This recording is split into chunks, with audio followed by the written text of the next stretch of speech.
All right. I want to start just by sending a message of support to the University of Virginia, the community, obviously Coach Tony Elliott and Athletics Director Carla Williams, their football team. There's a number of connections between that program and ours. Obviously, I've got a friendship with Bronco Mendenhall, the former coach, Nick Howell and Kirk Garner, both on our staff. Coached there, Kirk played there. Adam Smotherman, their strength coach, is a former Vanderbilt athlete, played just after I did, and Des Kitchings, who's on staff there, was a part of Bobby Johnson's staff here. Our hearts are heavy. We stand behind them. We grieve with them, and our thoughts and prayers are with them as they recover from an unthinkable tragedy. Next, I'd like to just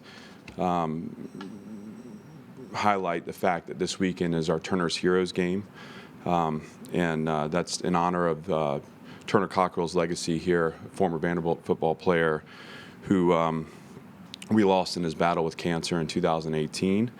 We're excited to welcome back Turner's family. That's his dad, Randy, and mom, Noelle, and sister, Catherine, brother, Parker. Also, Turner's teammate, Cody Markell, will be back with us. Cody, in his dorm room at Vanderbilt, started the nonprofit that bears Turner's name. And this is a privilege for us to be able to represent someone and honor someone that we care a lot about here. And that'll be going on this weekend. We're excited to do that. It's nice to be up here with you after being with the team on Saturday and experiencing a conference win with them. That was a special moment for us, one that we've had to put in our rearview mirror now and move forward, but one that we are grateful for, and a performance we would like to build upon. It wasn't a perfect 4 quarters. It wasn't 4 quarters of our highest level, but they were strong enough play throughout to give us the opportunity to win that game. And that said, we're going to practice, plan, and prepare as though we lost our last game. And so we're looking at all the things that had the result tip the other direction that would have been the explanatory variables for that. We need to have more consistent play in terms of our penalties. Obviously, turnovers were an issue on Saturday as well. Twice we took points off the board, once with a personal foul, once with an interception, and more consistent structured play on defense. I thought I was disappointed there as we allowed the breakout run at the end. I was proud of the way the defense stepped back onto the field to close the game out after our offense had given us a lead. So there's a lot of learning and growth there. We enjoy learning from victories and want to continue to do that moving forward. We'll face a stiff challenge this weekend with Florida. That's a team that has continued to get better through the season. They're playing really good football right now, and they're disruptive on defense, and they've been explosive on offense behind their running game and really good quarterback play. And so they'll pose a great challenge to us this weekend. We're excited for it and excited to continue this journey of Team 2 and compete with the Gators this weekend. And with that, I'm happy to open up for questions. What is A.J. Swann's status for this week?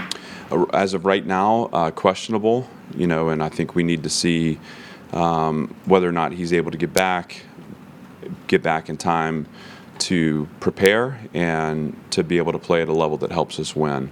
All of that's up in the air right now, but certainly we're hopeful for his health and hopeful that he's able to make a return for us this weekend.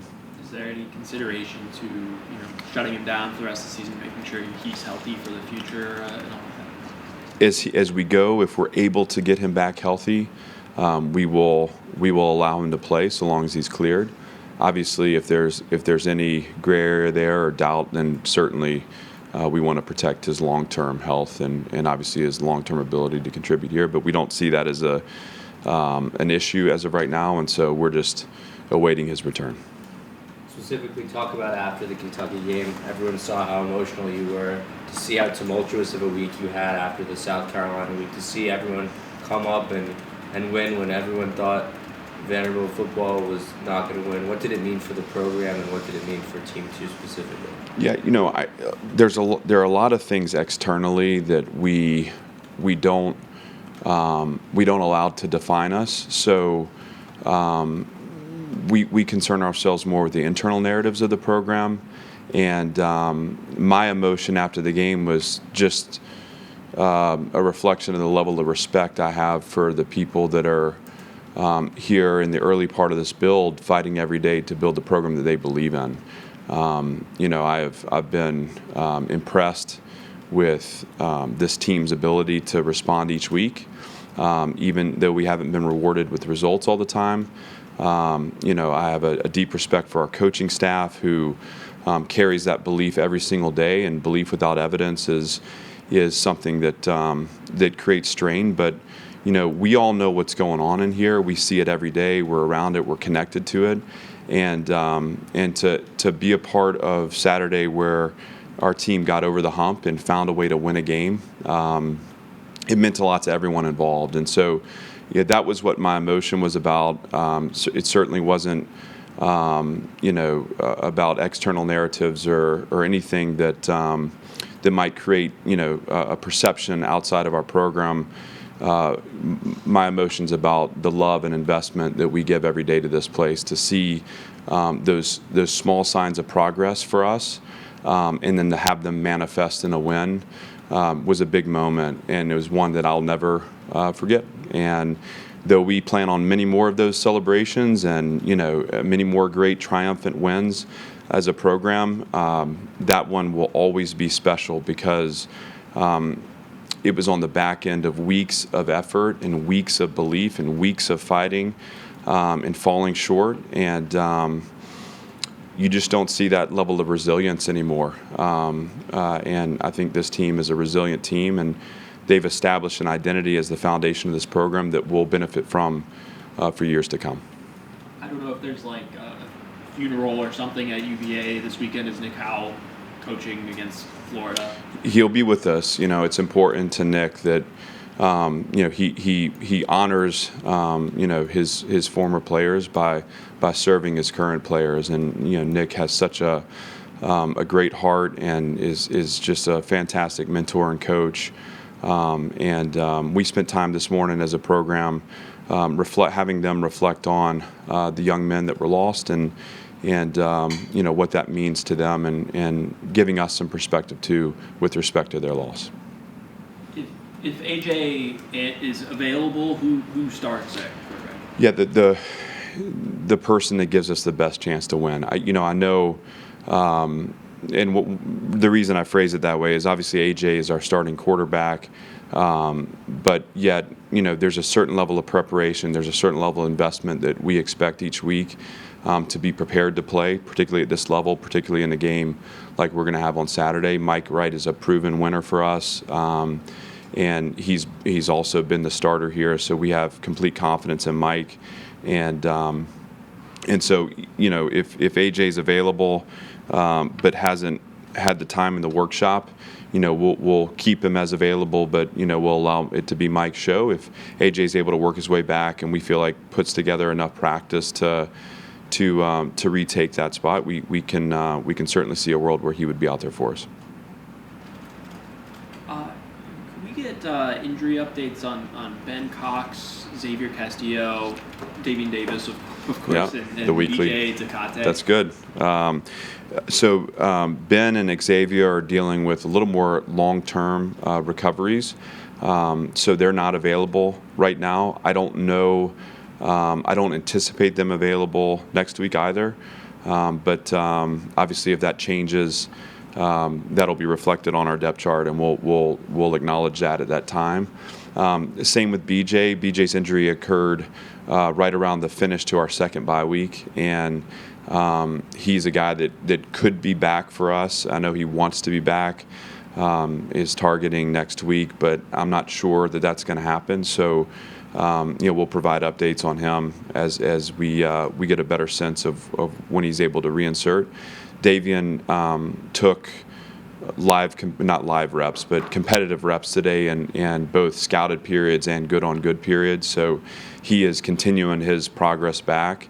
I don't know that gives him an opportunity to get on the field this weekend, but I would expect him to be out there for us next weekend. Again, barring any setback that might occur over the next 2 weeks. And if somehow he's able to do something for us against Florida, I would be excited to have him out there with us. I don't want to shut the door on that just in case, he doesn't have any setback. What has Ray Davis meant for your team this season? Well, I feel like offensively, as we've had our run game going, we've been on schedule and in rhythm and been productive. That was evidenced on Saturday. I thought against South Carolina the same, that we were able to get that run game established, and that set up third and conversions for us and opportunities for us to extend drives. He's a tough competitor. I mean, he's had a lot of hard yards this year, and especially early on where I felt like teams were loading our box. He would fight for 2 or 3 yards, and just a resilient runner. And I've been proud of him as he stayed with it to find the success he's found here late in the season. And certainly, again, when he's on and our run game's going, it sets up performance in our offense. And so we're going to need that again this weekend. And we're glad to have Ray as a part of this team. You went to Lexington without 3 starters on your offensive line. You played Jake Ketchuk the whole game, I think. Yeah. First snaps he's had in the game. How proud are you of what your line did? What's that say about where they are and maybe the job that AJ has done? Yeah, thanks for pointing that out. I first of all, that unit has been a next man up unit all year. They've played multiple people and in different spots. You talk about a guy like Gunnar Hansen, who is a tackle that we've now played inside for 2 weeks, who does that without blinking an eye, just unselfish, and they play together. They play with a heartbeat. They play with an identity. Obviously, we were proud of Jake to insert and to have his first action. We liked what we saw from Jake in camp, and just has had a couple injury setbacks through the season, but we think he's a bright young spot on our roster that we want to keep coming. But you look at what that unit's done all season, and I think it's impressive. Not just when we've gotten the run game going behind tough physical play, but also what they've done in protection. I think has been in this league has been something I've noticed and reflects progress within our program. I felt like a year ago we had trouble getting plays off. There were a number of pre-snap penalties, procedural penalties. We were not often on the same page in protection. It took us all year to get to the point where we were in a rhythm offensively. I think we've taken that and built from that this season, and we've done it with a lot of different people. So that bodes well for our future. It bodes well for where we're headed. And it gives us confidence this weekend where we're going to play against a really good defensive front. These guys, with the right attitude and the right approach behind Coach Blazek's teaching and coaching, have proven that they can be a good offensive line in this league. Can you speak to the importance of being disciplined this week? You talked about that earlier. Florida is the least penalized team, and it's also number 1 in turnover margins. So the scenarios for Florida to beat itself don't seem to be abundant. Yeah, they're well coached, and they're a disruptive team. In the South Carolina game, South Carolina was never able to get breathing room, and it felt like Florida was punctuating early drives and then generating turnovers, and never allowed for any kind of momentum or any kind of rhythmic play. And they can do that. They're long and athletic and big and fast, and so they cover ground well, and they're disruptive at the finishes. And I think for us in particular, with the issues we've had around ball security, we're going to have to be really attentive to that. And for us to get the result we want, we're going to have to do a better job of protecting the football than we've done in the past 2 games. It seems like ball security has really been an issue with your receiving group. Have you addressed that? What measures are you guys taking to maybe get that part better? There's a couple of obviously it's being coached and being coached with detail.